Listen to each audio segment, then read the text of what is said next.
Hi!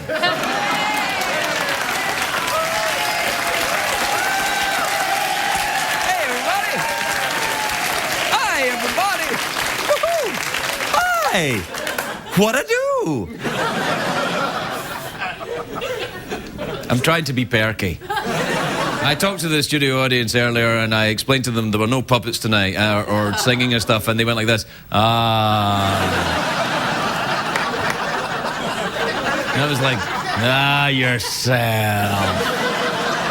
And then I thought, I'll combat my lack of entertainment value by being perky. You know, upbeat. And what perky, if you look it up, is upbeat in the face of terrible adversity. Hey, that's how we conquered the West. That perky people came across and they got to the wide open plains and they went, oh, never mind. Just keep going, just keep going. And then they saw the Rocky Mountains and they went, well, gosh, gee willikers, these are high. Just keep going, just keep going. And then they came over into Los Angeles where they became presenters on Entertainment Tonight.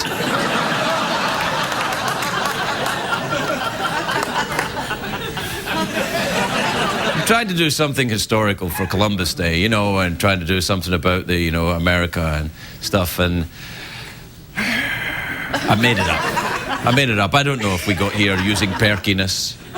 But perkiness is an essential quality in Los Angeles. Although every time I try and be perky, I just look like an extremely effete gay man. I mean, what I would call perky, what most people would call queenie, quite frankly.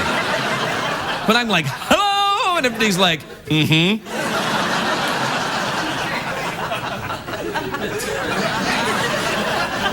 Anyway.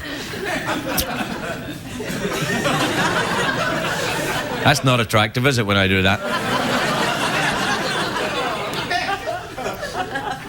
I don't care. So I happen to do that sometimes because I have a probing tongue. It's a genetic thing that happens in my family. We're famous for it, the probing tongues. And I think I better take a break before I get really dirty.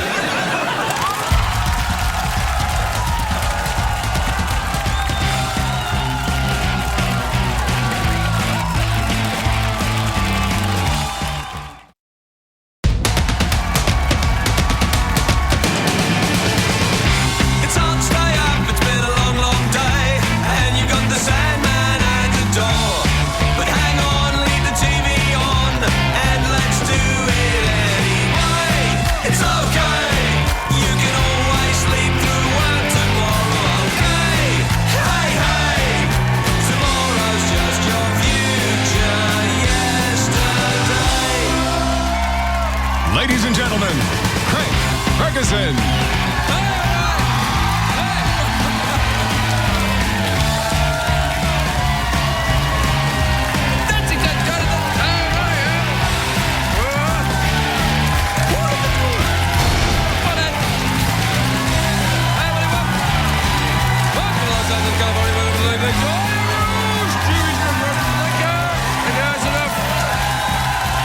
All right, thank you. Please, that's enough. No, let it go. No, shh, that's enough, please. Sit down, relax. Your phony enthusiasm leaves me nauseous. Oh, darn, I was going to be perky tonight. I said backstage, I'm going to try something new tonight. I'm going to be perky. Hey, everybody, it's a great day for America. Yes, it is. I've decided I'm going to be perky tonight. I'm going to be full of positivity. I'm wearing knitwear.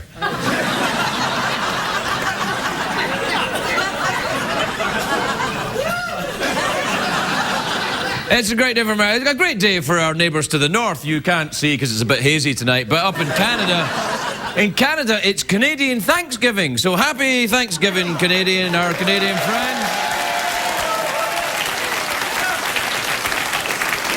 That's why I'm being positive. Canadians are positive. They're upbeat, they're perky, and they enjoy knitwear. That's what I'm doing. And their Thanksgiving is just like our Thanksgiving, but the traditional Canadian meal of hockey pucks stuffed with back bacon. You know, back bacon is just basically a thick ham. There's another thick Canadian ham, William Shatner. It's a joke, it's a joke. Happy Thanksgiving, Bill. I call him Bill, and he goes, who are you? But he doesn't, he says, who are you? Did you hear that the Chicago Cubs filed for bankruptcy? I know.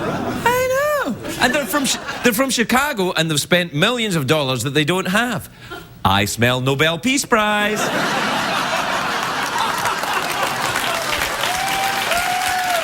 No.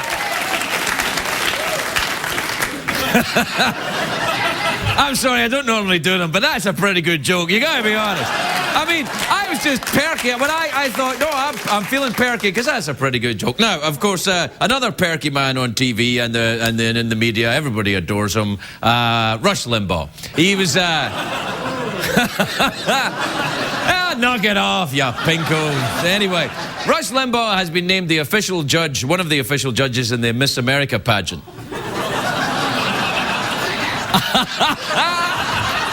I know, I'm like, what? Anyway, I'm thinking, a loudmouth judge who loves prescription painkillers? Wait, it worked on American Idol. It can work. Hey! Oh, that's right, turn on me. Turn on me on this day of days, this Canadian Thanksgiving celebration. Also, of course, it's Columbus Day. Yes, Columbus Day in America. A big holiday. It's a very big holiday, of course, but I'm here working.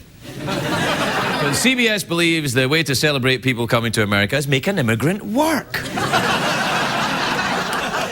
I can't actually figure out if Columbus Day is a real holiday or not, because the stock market is open, but the banks are closed. I find that shocking. I find it shocking that we still have banks. Now, basically...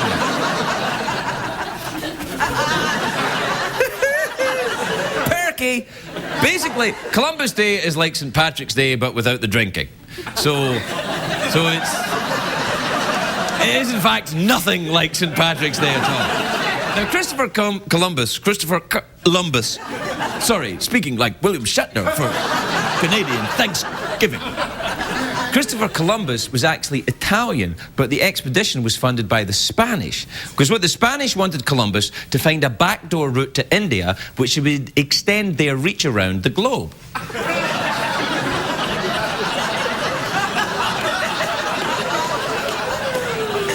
By the way, Spanish Backdoor Reach Around is a movie, and I rented in a hotel once, accidentally, 12 times. It was awesome.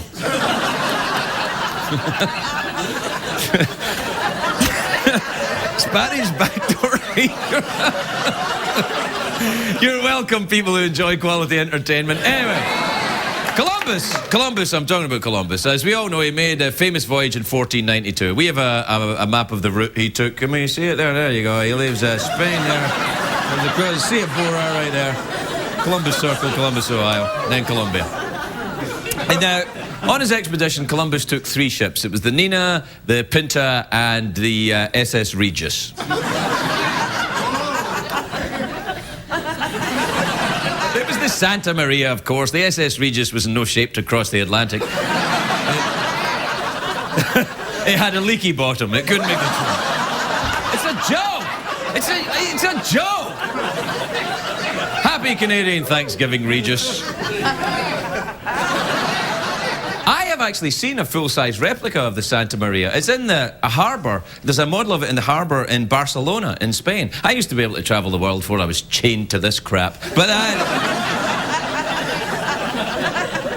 it's tiny, the Santa Maria. It was a tiny boat, less than 75 feet from stem to stern. I wouldn't cross a bathtub in that thing. And Columbus brought such a large crew, his men had to huddle together and sleep on top of each other.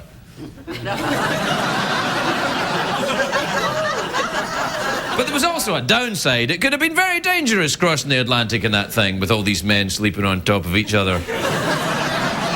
In Spanish backdoor region. But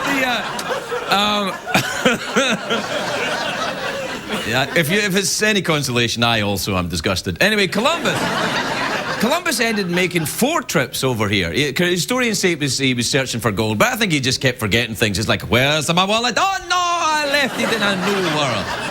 Because they all talk like this back then. Yes, I come and I go, where's my tutti frutti?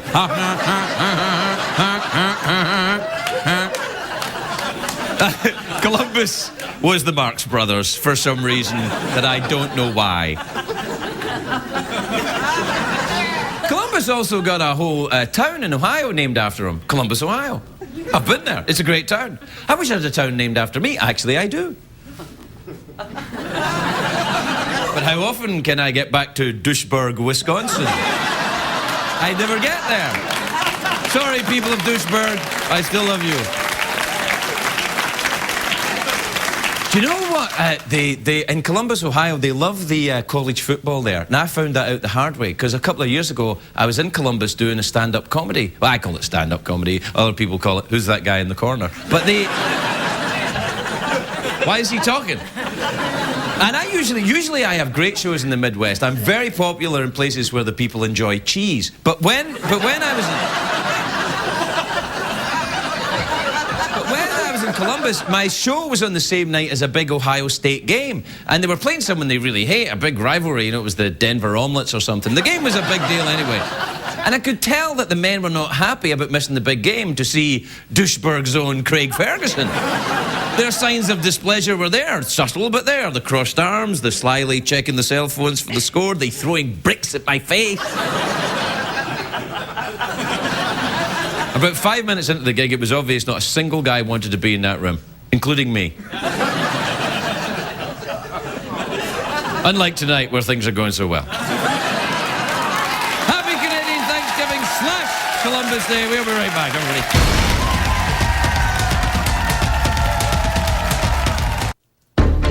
In a world where one man tells the same joke over... Like a party at Elton John's house. And over. Party at Elton John's house. And over. Party at Elton John's house. One comedy sketch dares to put a joke on a joke and a tiny dancer on a piano. TV's Craig Ferguson, literature's Salman Rushdie, Wham's George Michael star in A Party at Elton John's House this Friday on The Late Late Show.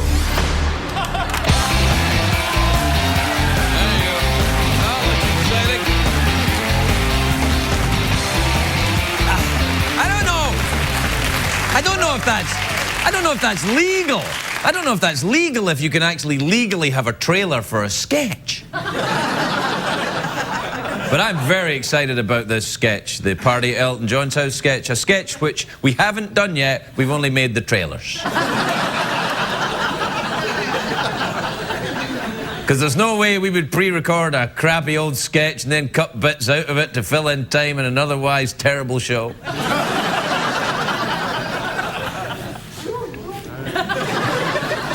We don't have time for anything tonight, not even that trailer. Because it's Columbus Day and Canadian Thanksgiving. Why are they always on the same day every year? I feel my divide. I've got so many things I like to do for Columbus Day, and then so many things I like to do for Canadian Thanksgiving. I end up doing nothing.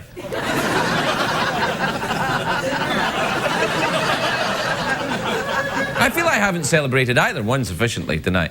And Columbus Day, the ones that worries me, really, because, you know, I'm not Canadian.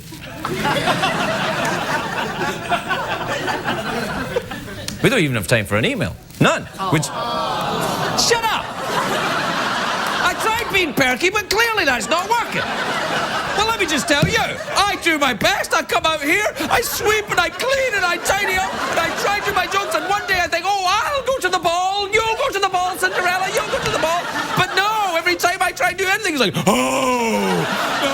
we want puppets. We want puppets and dancing. We don't want you, Cinderella, not you, Dowdy.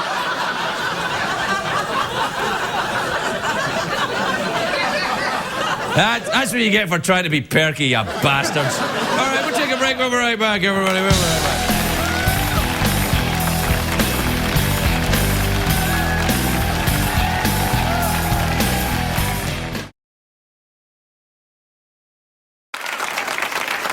And now, celebrities read excerpts from Craig's book.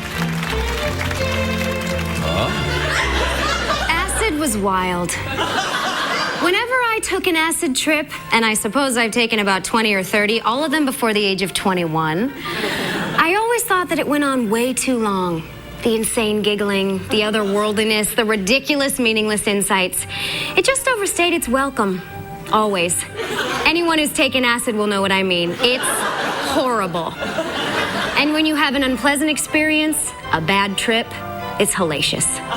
The first bad trip I had with acid was the last time I took it, but that wasn't until much later, when I would be stopped by ferocious yet partially imaginary killer ducks in Kelvin Grove Park, Glasgow.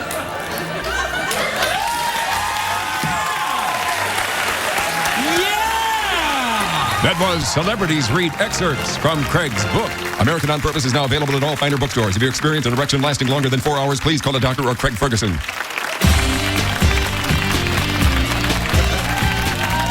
My first guest tonight is on a terrific show. It's called Bones. Not that type. It's Thursdays. Okay, I just went to the bathroom a little bit, and I'm not kidding. Like, I was not expecting that, and I went, what the? Please welcome David Boreanaz, everybody. David Boreanaz.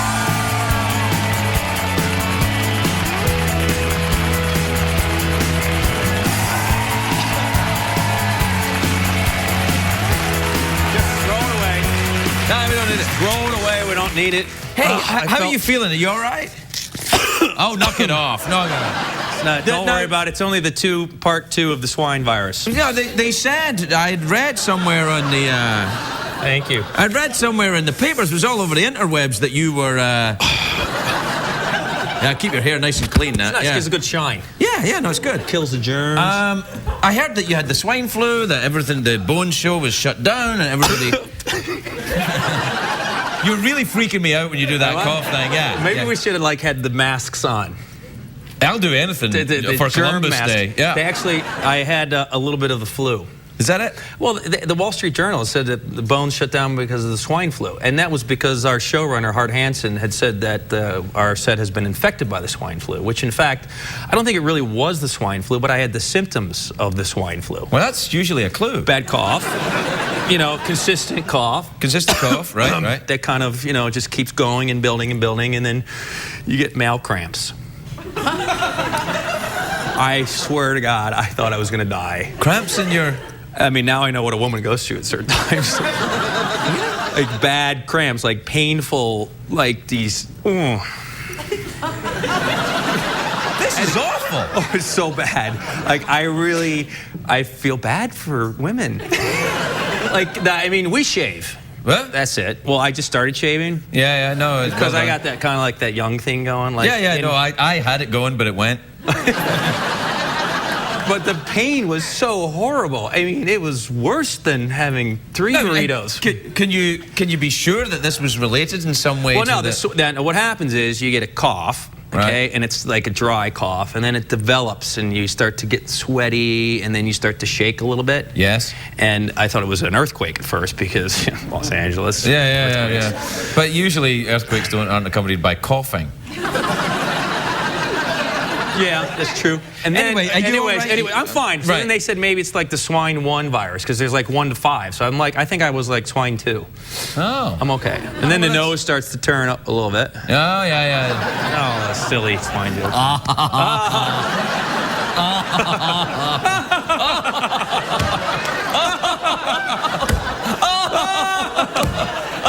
we have some music for that?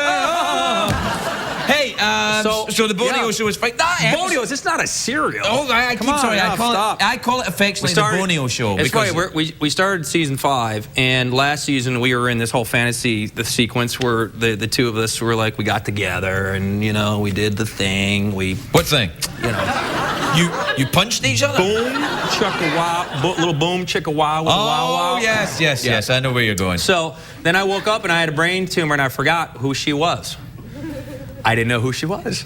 Wow. So now, I'm like, now, what is the wait. brain tumor? A cough, persistent cough. That's the first sign. Your eyes pop out of your head. It's a really bad Looney Tune. So now this season, I'm like actually have feelings for Bones. Like I'm in love with her, and I got to tell her that I love her, and it's really hard. You know, it's like I have these feelings, and I have to express them. And as a man, you know, when you fall in love with a woman, it's really hard to express that to a woman. You get male cramps. God, I swear. What the hell happened to you, man? What happened to me? Yeah. What are you drinking? What happened to you? You used to be a dude. Now you're coming on talking about emotions and male cramps. What the hell happened to you? You used to be a guy. Oh. Like football and sports and stuff. You're coming out here this Hollywood crap. October. Okay, so listen. So I figure now I got to tell her I love her, and like maybe like the 18th episode when I actually do tell her like I'm really not in love with her, I'll just say I blame it on the tumor.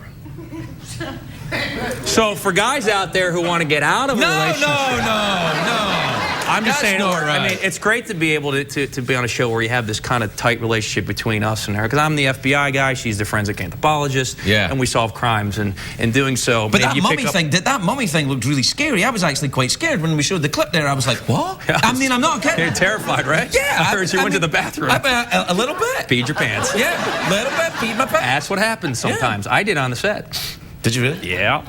Maybe that's why everybody thought you were ill. Number twos?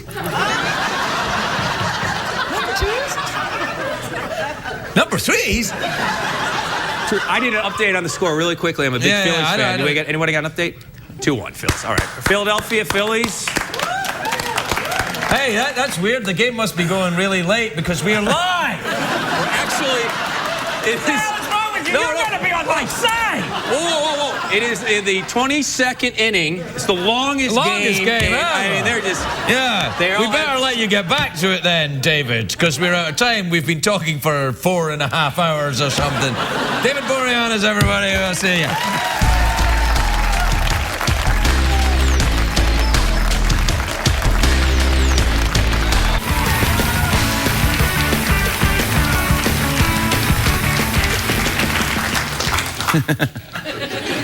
Was that what I like about you? You guys were like, what I like about you. You hold me tight. Man, I hate that song. There's only one song I hate more than that. I'll give you a clue what it is. My Sharona. Oh yeah? Blame me. Make me the bad guy. What I like about you, my Sharona. Do you know what? My next guest is a writer. Of what? Writer. It's like a blogger, but clever. Anyway. He's written this book, and I thought, well, I like it when writers are on, and I think, well, because when people are on with movies and stuff, you show a clip. So I think, well, if writers are on, you should just have a clip of their book, just read a little bit. So I turned to this page completely at random, and it's page 103, and do you know what the title is at the beginning of the chapter? The End of Summer.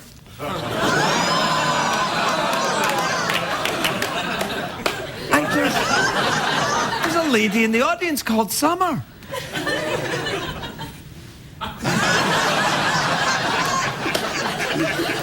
It's probably a coincidence. In fact, it's definitely a coincidence. Anyway, that's all I'm reading from it. But anyway, he wrote this. He's a sports writer. He's a best-selling author. You've read something that he's done. He's got a new book called Have a Little Faith, which is in stores now. Please welcome the very lovely Mitch Albom, everybody. Mitch Albom.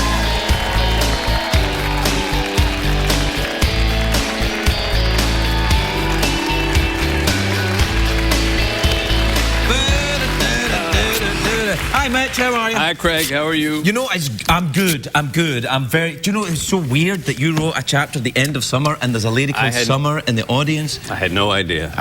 Are you sure you had no idea? I had no idea. I promise. All right. There's words in it this time, remember? I came over the summer and you had like a blank version. There was a blank version, a prop version, but this, you actually filled it in and wrote words. It's been a busy month. Are you out on the book tour selling it? Yeah. Well, I guess you are, because you're here. Yeah. Yes. Yeah. Isn't that fun? Well, you got a book out, so you know. Yeah. And people love me. Here's my best advice I can give you about a book tour, because I know you would ask me, what to look out for and things like that. Morning zoo radio shows.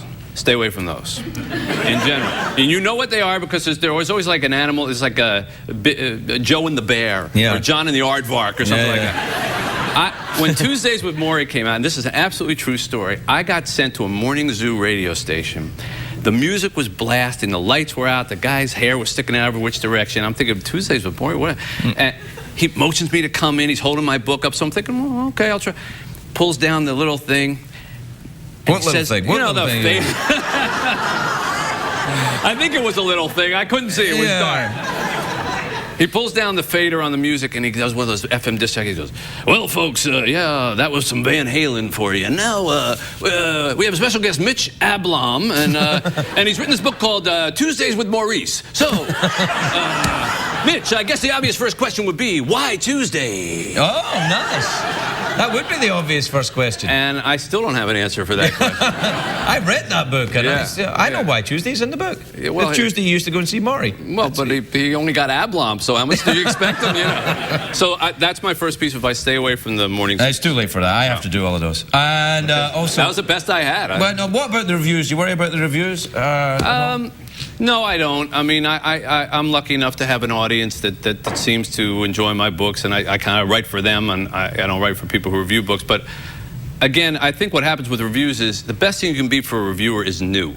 If they've never heard of you before, that's true. That's very good. Yeah. Like you're fresh, you're new, and then your next book comes out. It's the same old stuff this guy's doing. Yeah. So I think if you just keep changing your name, I like that. I'm going to change my name to Craig Kilbone. Or maybe I did that already and had regenerative plastic surgery and changed my accent to something phony like Scottish, and maybe I'm still Craig Kilbone. You never know. Actually, you do. I'm not.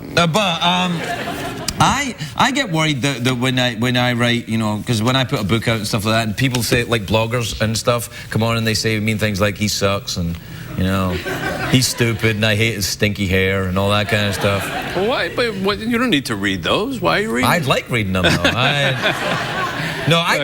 First of all, you're a very good writer. Thank you very much indeed. And I'm not saying this. I read your novel, which was phenomenal, and I've read your new book, which is nonfiction. And so you obviously write in two different genres. You have nothing to worry about. Don't worry about bloggers about your hair. When you write, you have to write from your soul. I mean. No, you have to write from your soul.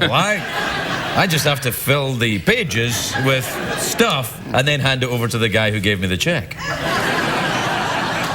So I need to find out how you're doing this, because I'm working way too hard. No, you're all right. Now, what's the book about? Have a little fun. Well, it's my first nonfiction book since Tuesdays with Maury. They have those jokes like there's a priest and a rabbi. They start those things. In a certain way, this is kind of a book version. It's about a pastor in a rabbi. No, it's not a joke book, but it's a pastor and a rabbi, quite different. One in inner city, one in the suburbs, one black, one white, Christian, Jewish, poor, well-to-do. But both were struggling. The pastor, who used to be a convict and turned his life around, had a church that had a big hole in the roof, and rain would come in, and he had homeless people he was trying to house on the floor, and he didn't know if he could keep the church going. And the rabbi was quite old, and he came to me and asked me if I would do his eulogy when he died. And I wasn't particularly religious, and I couldn't understand why he asked me that. But as I sort of got involved... Are you Jewish? Yeah. There's a hint. Well, but as I got involved with him, and as I was working with this pastor with the homeless, I began to see that there were a lot of similarities between these guys. And I saw that they were both, despite their struggles, pretty content and pretty at peace. And I don't know about you, but I don't know a lot of people who are content and at peace. So I began to sort of try to find out what is it about faith that, Are you content and at peace? Not all the time, but working at it. I'm restless. Yeah. I'm restless like some kind of sexy observed that vampire. about you. No, So, you're going to get yourself in trouble writing a book about religion, pal, because people go crazy about that stuff. Write books about, sports and stuff. I did that. I know, but something you got to say what you have to say, and I think we spend a lot of time in this world using faith to divide one another and attack one another and say I'm better than you as a result of it. And I think the truth is it could be something that actually pulls people together. There's a lot more in common about it if you pay attention to the pure parts than not. Do you have faith? Yeah, I do. And faith in what? The hereafter? I do, about that. I also have faith that inside everybody is some little spark of divinity, some little spark of goodness that you know it when you feel it, and you know it when you bring it out in somebody else. And if we just manage to get through all the crap that's on top of it, we could actually build a pretty good world. What about people? What about people? I always feel that people who are certain that give me a problem. I'll tell you what I mean by that. People who say, I absolutely know what God wants, right? And I say, well, if you absolutely know about God, that he exists, and you know what he wants, and you know all this stuff, then you don't need faith. Because faith is only for people who experience doubt. Because if you have no doubt, you can't have faith. You have certainty or pathology. But in order to experience faith, it is necessary for you to experience doubt in order to experience faith. Wouldn't you say? I agree. And that's what the word means. I mean, faith is, you know, in a sense, you're believing in something that you have to take on faith. It's something that's bigger than you. Yeah, I don't even think you have to do that. People, if you have difficulty believing in a power greater than yourself, I always thought the best thing to do is jump up and stay there. Right. You know, if you can do that, oh, look at you. But if you can't, there's something at work there that's bigger than you, mister. If you can do that, you can start your own religion. Yeah, actually. exactly. Yeah. Mitch, it's always a pleasure to... Oh, what? Wait. Well, I promised I'm wrapping it up. you can't wrap up before... I promised... The octopus. I promised you Right. I would come back with another sports practice. Right. Last time I was here, we talked about in Detroit, they take octopuses into hockey games, and then they throw them out on the ice. Yeah, that was awesome. I wish we were still talking about that. And another one, college football in Michigan. Our college team, Michigan, called the Wolverines. Why would you think? Because they're adorable? No. I have no idea. There's never been a Wolverine in Michigan for 200 years. Right. 100 years ago, they played the Minnesota team. They're called the Golden Gophers. Why? Oh, that's adorable. I have no idea. I don't even know what a Golden Gopher is. It's a nightclub in San Francisco. Okay. I've said too much. I've said too much. You have, and I'm on the sports side. He's in the nightclub. Okay, 100-something years ago, they play one another. Michigan goes to Minnesota. The coach says, we need some water. Go find a bucket or something, get some water. So a guy buys a bucket for 30 cents, fills it up with water. That's what they drink out of. The game ends in a tie. Everybody's upset. Michigan goes back home. They leave the bucket behind. The Minnesota guys find the bucket. And they tell the president of the school, they left their bucket here. The Michigan coach calls up and says, give us back our bucket. The guy says, no, you have to come back and win it. He keeps the bucket. For the next 105 years, every time these two teams play, whoever wins gets this 30-cent bucket. That's great. And they keep it for a year. That's fantastic. Now, this is an absolutely true story between Golden Gophers and Wolverines, and they fight over this 30-cent bucket. That's a great story. Now, what we need to do to just cap the story is put a dead octopus inside the bucket. Take it from place to place. There you go. Then you got yourself a little legend. I promised you another story. Next time I'll have another animal story for you and another sports. We await. Mitch Albom, everybody, or Mitch Albom.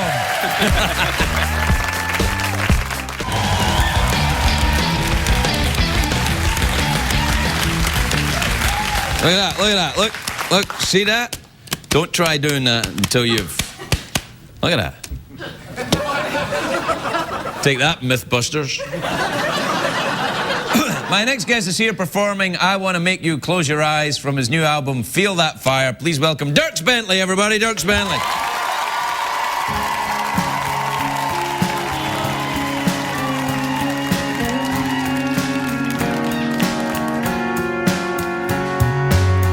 Girl, I've been waiting on this long, hard day to get over, so I can rest my head right there on your shoulder.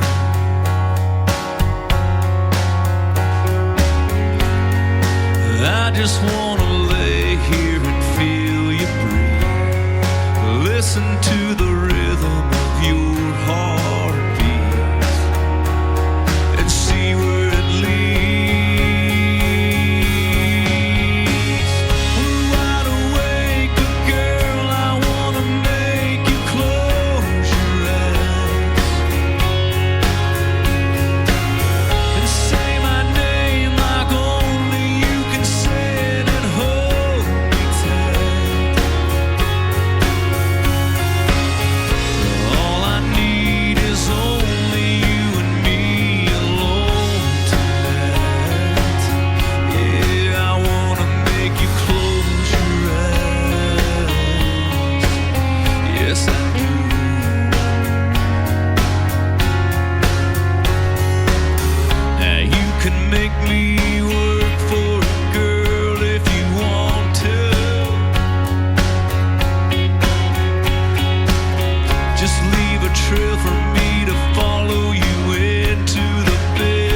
we learn on the show tonight, Greg?